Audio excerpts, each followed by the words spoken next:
wellspring that's given the world so much is drying up, neglected, misunderstood, and unheard. It is only a few sentimental folklorists like myself who seem to be disturbed by this prospect today. This folk music I'm talking about really should be known to the world, and you should be proud to disseminate it. Contentores, por Mário Rocha.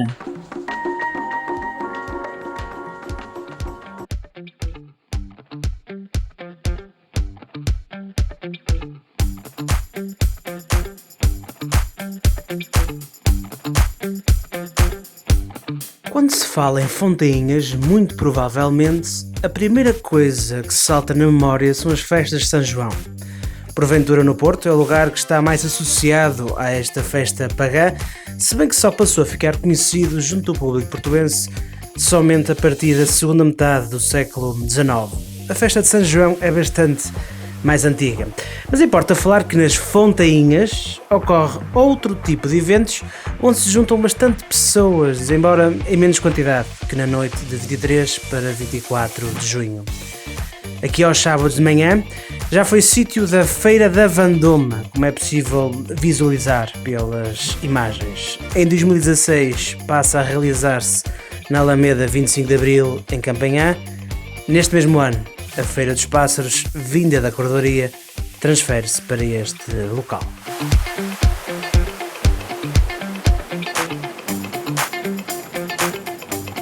As Fontainhas, ou Varanda do Douro, é um lugar privilegiado fundamentalmente pelas suas vistas. Até a aplicação do plano urbanístico almadino, no final do século XVIII, início do século XIX, que fez do Porto uma cidade virada para o progresso e modernidade, este local, este monte, era conhecido por dar lugar à Quinta da Fraga, que é desde a Quinta do Prado, ou Quinta do Bispo, atual Cemitério do Prado, até às margens do Douro. Construída no século XVI, com capela incluída, a chamada Capela do Carvalhinho, passou por vários proprietários, entre eles os jesuítas, estando na posse destes até à sua expulsão do reino em 1759. Vinda do Campo das Mijas Velhas, atual Campo 24 de Agosto, passando pela Quinta do Prado, a água da fonte das Fontainhas passava por esta quinta. Aliás, o topónimo Fontainhas provém de fontes, fontinhas, mananciais, onde havia bastante água em abundância.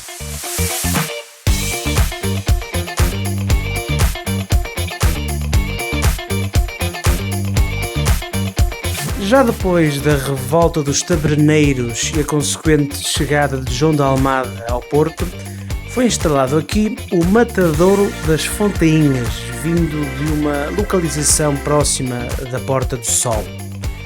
Além de já não ter capacidade para processar gado, a razão da escolha do local prende-se pelo mesmo motivo pelo qual foi construído a fábrica de cortumes, neste caso localizada mais abaixo. O objetivo era fixar edifícios que produzem maus cheiros fora das muralhas da cidade, numa zona arejada. Em 1766 já estava em funcionamento esta fábrica de cortumes, de pelames, e 30 anos mais tarde começou a ser erguido o matadouro público, terminando as obras em 1808. Por volta da década de 30, pela mesma razão que foi afastado o matadouro para fora das muralhas da cidade, a Câmara Municipal chegou à conclusão que era necessário mover novamente este espaço municipal. Além disso, pretendia-se oficialmente que a Varanda do Douro atraísse pessoas ao descanso e contemplação a esta alameda e passeio. De forma, foi edificado um novo matadouro agora no Carvalhedo. De qualquer forma, o edifício manteve-se de pé, se bem que ficou fechado e abandonado por 10 anos.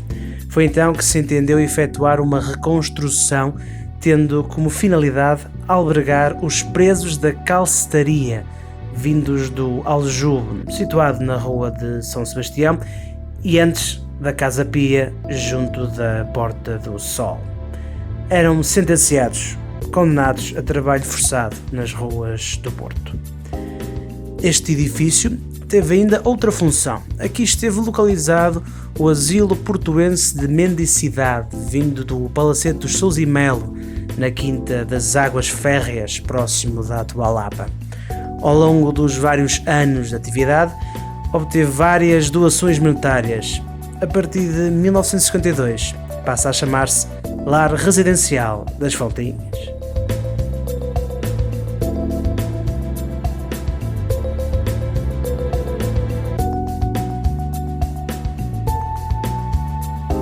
Nas Fontainhas é possível igualmente encontrar uma famosa calçada.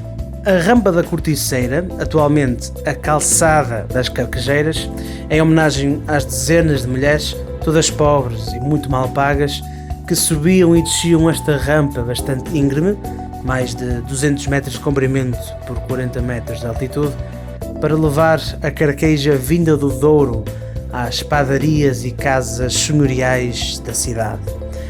Palmira de Sousa foi a última carquejeira, faleceu com 102 anos em 2014. Estas são as palavras dela que servem de memória. Comecei na carqueja tinha 10 anos, comecei por ajudar a minha mãe a lavar os molhinhos, depois fui crescendo e a apanhar a carqueja na beira do rio. Vinham uns barcos rabelos de melres e ali ao fundo da corticeira viravam a carqueja e a gente levava para as padarias 200 molhos, 300 molhos, eram os pares que a gente levava. A gente tinha uma corda, molhava-se os molhos, parece que ainda estou a ver. Os molhos que a gente fazia pagavam a 25 tostões. Para tão longe, íamos a pé a subir a calçada da corticeira para a Foz, Boa Vista, Carvalhido, para Conde Ferreira, carregar aquilo todo. A gente tinha dias que fazia 3 viagens, ganhava 7.500 e às vezes éramos autuadas, lá ia o dinheiro. Tinha um padrão, mas não descontava, nem tive caixa, nem tive nada. Pagavam mal e a gente à chuva, a tirar a carqueja do rio para a marginal, quando eram as cheias. Ficávamos todas molhadas, entrava-nos água pela cabeça. A gente secava a roupa no corpo. A minha mãe, Deus lhe perdoe, tinha um fogareiro e 2 cadeiras para secar a roupa. Ali por baixo passámos muito. Andavam 11 mulheres na carqueja. Não tinha horário de trabalho, trabalhava até à noite e mesmo de noite. Quando as padarias não tinham lenha para os fornos, telefonavam e a gente lá ia às tantas da noite. Trabalhei na carqueja até aquilo acabar, quando o governo civil não deixou a gente andar com a carqueja às costas. Não deixava andar a gente na rua, carregada, tínhamos que andar fugidas. A gente ia ganhar 25 tostões por cada molho. Não se ganhava para as multas, pagava as 25 tostões das multas. Então a gente ia para a porta do governo civil, íamos para lá fazer barulho, que a gente tinha os filhos e tinha que se ganhar, mas não conseguíamos nada. Depois a carqueja ia em caminhões e as carquejeiras iam em cima para descarregar à porta das padarias. Às vezes vinha a música do quartel 18, o quartel-general do Campo da República, vinha ali da Trindade e a gente ia à frente a dançar com eles, mas depois proibiram. Nem podíamos passar na rua Santo António. Também era proibido andar descalço, e a gente andava sempre descalça, as sapatilhas todas rotas, os dedos a sair de fora. Antes usava sapatilhas, eram uns sapatos de pano. A gente muitas vezes, quando viu o policial longe, botava as sapatilhas ao chão e calçámos-las. Às vezes levávamos os chinelos velhos debaixo do braço. Depois andei a fazer limpezas, andava um dia a esfregar ali, outro dia a acolá, andávamos assim. Também fui padeira, ali no Regado, na Rua das Fontainhas. Tinha aí uns 30 anos. Trabalhava 7 dias na semana, mas só de manhã. Nunca tínhamos folga, nem tinha caixa. Naquela altura o patrão dava-nos 5 escudos por levar uma canastra de pão para a padaria do Bolhão, um depósito que lá estava. Também íamos para a fábrica das Cigarreiras, era uma grande fábrica no Campo 4 de Agosto, e para um colégio de abandonados que havia ali em Santos Pousada. Levávamos uma canastra com umas chêmeas grandes, também ganhávamos 5 escudos. O meu marido também foi carquejeiro, mas depois era carrejão na Ribeira. Carregava e descarregava os barcos de bacalhau. Mas quando casámos, nem tinha trabalho na Ribeira. Os meus filhos começaram a trabalhar cedo. A mais velha foi para a fábrica da louça, na calçada da Corticeira. A outra para a fábrica dos envelopes em Gaia. Da guerra, do que me lembro, é de que a gente andava fugida. Eu moro em frente à serra, ao quartel. Houve uma sublevação e os da Serra do Pilar atiravam para aqui, para a zona das Fontainhas, e os das Fontainhas atiravam para lá. E então só saímos de casa quando estava no bueiro para não nos verem, porque se houvesse movimento eles atiravam, que a minha casa estava cheia de balas. Morreu muita gente nessa guerra. Eu tinha aí uns 20 anos. Então íamos de manhã ao fontanário, cedo, se houvesse no bueiro, para ir buscar um caneco de água. O que nós passamos, a gente até dormia num portal fora da ilha, ainda existia essa ilha lá na Corticeira, a Ilha Maria Vitorina. Uma vez a minha mãe tinha lá uns pintainhos, fomos recolhê-los, mas eles tinham luz e nós tivemos de botar para o chão, viemos de rastros. E passei muita fome e miséria, andávamos descarregadas, mas só comíamos um bocado de pão com chouriça, uns queijinhos destes de cabra, custavam 10 reis, ainda sou o tempo dos meios tostões. Também me lembro do racionamento. Quando íamos ao pão, íamos em grupo, íamos ao armazém do pão à Rábida, também íamos ao bolhão para a bicha do sabão, a bicha do azeite em Gaia, onde houvesse, a gente sabia. Mas quantas vezes a gente estava ali na bicha e chegávamos à noite e não trazíamos nada. Passámos muita fome, não havia nada. Na guerra colonial tive um filho, esteve lá 2 anos, foi em 72, que foi para a Guiné, era paraquedista. Quando me lembrava que ele ia, chorava. Os meus dias acabaram com medo que ele morresse por lá. Agora, depois de 25 de Abril, vive-se melhor um bocado. Tenho que comer, como melhor e também se vê televisão. De antes não havia televisão, usava-se a grafonola, mas como também não tinha, de antes passávamos uma vida estúpida. Agora sempre dou uns passeios, até à Senhora da Saúde, e com o meu filho já dei uns passeinhos bons, já fui ver coisas que nunca tinha visto. Fui à Expo, fui ao Jardim Zoológico, fui ver os meus irmãos. Soraya e Maria criaram uma página do Facebook chamada Viver as Fontainhas. A necessidade de reacender e organizar uma memória coletiva da zona era considerável. De um momento para o outro, obteram um feedback essencial para continuar com esta iniciativa. A criação da página foi basicamente o amor pelas nossas raízes. Tanto eu como a Maria, nós temos todas as nossas raízes, praticamente, a Maria a parte do pai e eu tenho a parte do pai e também. Todas as nossas raízes, a nossa ancestralidade está nas Fontainhas. E eu nasci, não morei nas Fontainhas, mas quando eu nasci, eu fui logo brincar para as Fontainhas, os meus pais trabalhavam lá, a minha família morava lá, as minhas avós moravam lá, a minha escola era lá, e eu fui sempre... Nasci e fui criada ali na zona. Então, sempre tive uma ligação muito grande às Fontainhas. Das Fontainhas, começamos a falar com as pessoas da zona, a contar-nos histórias como era na altura delas, as lavadeiras que iam lavar para o tanque, as carquejeiras. Começaram-nos a contar as histórias da infância delas, as pessoas da geração dos meus pais e também pessoas mais velhas.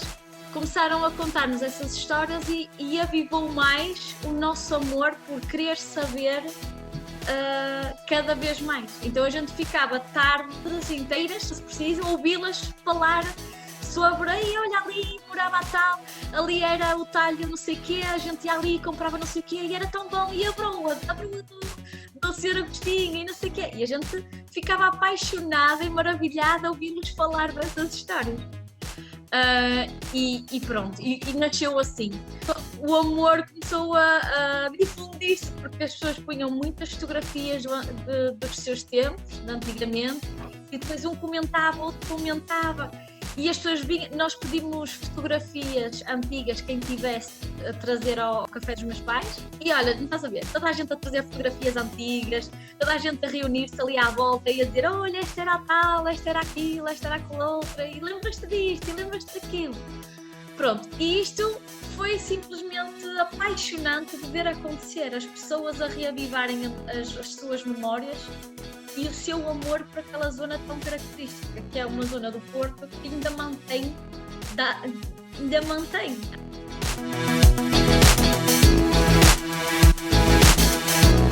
A vontade e entusiasmo era tanta que a 11 de agosto de 2018, quase sem pensar, decidiram organizar um evento de incentivo à união de vizinhos, amigos e familiares na Alameda das Fontainhas.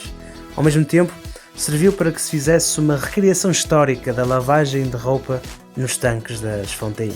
E as mulheres de todas as idades, minhas crianças, estava lá a minha filha que era a mais nova, que na altura tinha 4 aninhos, e se calhar a mais velha tinha pai 80 e qualquer coisa anos. E foi assim uma decisão, foi só mandar uma mensagem, olha, vamos fazer isto, alinham?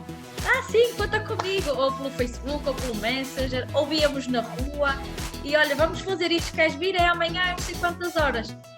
E o pessoal veio todo, e foi fantástico.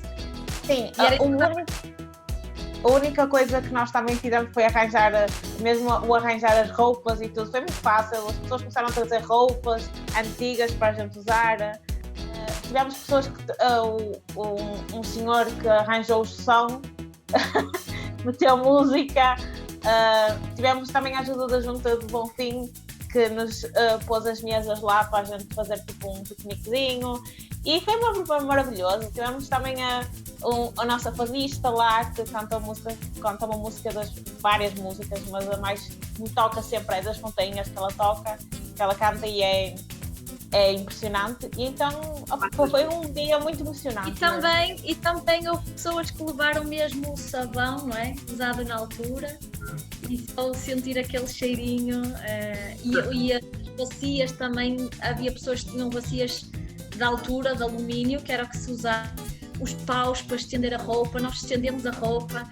Então foi assim, foi mesmo mágico, foi mesmo bonito. Eu não sei se conheces também o filme A Costureirinha da Sé, um filme de 1950, por aí, e há uma parte em que foi filmada nas Fontainhas, em que elas estão a lavar a roupa nas Fontainhas, é um filme antigo, e nós usámos essa música para inspirar ainda mais as pessoas a lavar, basicamente. Viemos num sítio com essa música. E mais interessante é que eu e a Soraya mostramos depois esse filme às pessoas, e elas começaram a dizer: olha, esta era a minha, não eram atrizes, esta era a minha tia, ou esta era a minha mãe, ou esta era... E foi uma coisa tipo, brutal, porque era como se as pessoas estivessem a relembrar os seus antepassados, estivessem a fazer e é isso que a gente estava a fazer, era uma homenagem à comunidade das Fontainhas e às mulheres guerreiras que iam para lá, e então é impressionante. Uns tanques que, imagina, não estavam abandonados, porque estavam por muitos anos, naquele dia, e a partir daquele dia tiveram vida. As Fontainhas têm vários pontos de interesse histórico e cultural. Aqui estão algumas recomendações. Eu acho que era logo a nossa Alameda, porque a nossa Alameda é um sítio fantástico, e por acaso agora, sempre que lá vou, dizem-me que está cada vez com mais gente, jovens que vão lá fazer piqueniques, e Alcanos era uma zona tão abandonada, e agora está. Eu ainda tenho lá um tio meu que vive lá, e ele diz-me sempre que está com muita gente, e eu, sem dúvida, a primeira coisa que dizia era ir ver o nosso miradouro, porque é fantástico. O miradouro ali na Alameda, que se costuma chamar a varanda sobre o Douro, é espetacular. E também a nossa fonte, que já é muito antiga, toda ali aquela zona, incluindo os tanques, é de 1806, então é muito antigo e é muito bonito. E está, quer dizer, não está muito preservado, mas está mais ou menos como estava antes, então é uma coisa bonita de se ver. E também a Corticeira, que agora é a calçada das Carquejeiras. E as ilhas lá, claro que as ilhas é algo que também é privado, não é? Não podem entrar com muitos turistas, faziam que entravam por lá dentro. Mas, não sei, eu acho que as Fontainhas, eu se tivesse que dizer alguma coisa às pessoas do que ver nas Fontainhas, acho que era mais as pessoas, a comunidade, porque acho que a comunidade é que faz as Fontainhas. Porque, o património tem o seu valor, mas o património tem o seu valor porque as pessoas dão-lhe o seu valor. E daí as Fontainhas terem um património tão bonito, porque as pessoas próprias, para mim, pelo menos já são o seu próprio património. São pessoas de garra, são pessoas que vieram de uma vida difícil, mas nunca baixaram os braços. E são pessoas que têm naquele stack a Porto mesmo, stack mesmo ferrado, que é mesmo bonito de se ouvir. Então eu basicamente, eu acho que dizia Alameda, sem dúvida, nossos tanques e os cafés para conhecer as pessoas. E o futuro das Fontainhas? Eu não sei como é que vai ser, mas eu posso dizer como eu gostaria que fosse. E o que eu gostaria que fosse era que se mantivesse as pessoas nas ilhas e nos bairros, e que a descendência das pessoas que moravam lá naquela zona e que foram mobilizadas para fora dali por vários motivos, primeiramente por causa da ponte, depois por causa do turismo, pronto, várias coisas aconteceram, ou em busca de condições melhores. O que eu gostava é que a descendência voltasse às raízes, então que fosse possível, e eu, a Maria, ou a minha filha, ou sei lá, pessoas pronto, da minha idade, da minha geração, pudessem voltar, e queria ver aquilo cheio de gente, não é? Gente típica a morar ali. Isso era o que eu gostava de ver. Envolvimento, os miúdos na escola, adorava ver os serviços que existiam há uns bons anos atrás, tipo as mercearias, as peixarias. Gostava de ver esse lado do comércio a voltar para ali. Isso que eu também gostava que isso acontecesse era...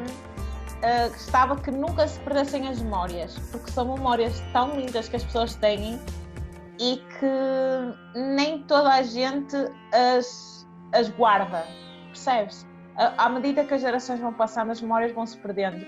Eu acho que uma das cenas que eu e a Soraya também queríamos sempre fazer era recuperar o máximo das memórias e guardá-las para não as perder. E claro que o progresso tem que existir, mas eu sou a favor do que a Soraya disse, é o sonho de vão a viver lá e principalmente que as ilhas não terminassem, porque eu penso que se recuperasse as ilhas não necessitavam de ser, porque muitas das casas são agora casas com capacidades para se viver nelas, e eu acho que se pode recuperar o património e não tirar as pessoas dali como fizeram com a ponte, como fizeram com a causa do turismo, isso tudo. Portanto, eu acho que devíamos manter as ilhas, mas com outro tipo de progresso, não sei se me faço entender. E também recuperar algum património que está lá, que precisa mesmo de ser salvo e não está em boas condições neste momento. Eu falo do asilo da mendicidade, falo do abrigos pequeninos, acho que são edifícios que fazem parte da história das Fontainhas e que poderiam ser recuperados e ser usados para a comunidade. Até ao próximo programa e não se esqueçam de consultar os restantes em facebook.com/contentor2020 ou em contentor.patrimonio.i.cultura na página de Instagram. The wellspring that's given the world so much is drying up, neglected, misunderstood, and unheard. It is only a few sentimental folklorists like myself who seem to be disturbed by this prospect today. This folk music I'm talking about really should be known to the world, and you should be proud to disseminate it. Contentor, por Mário Rocha.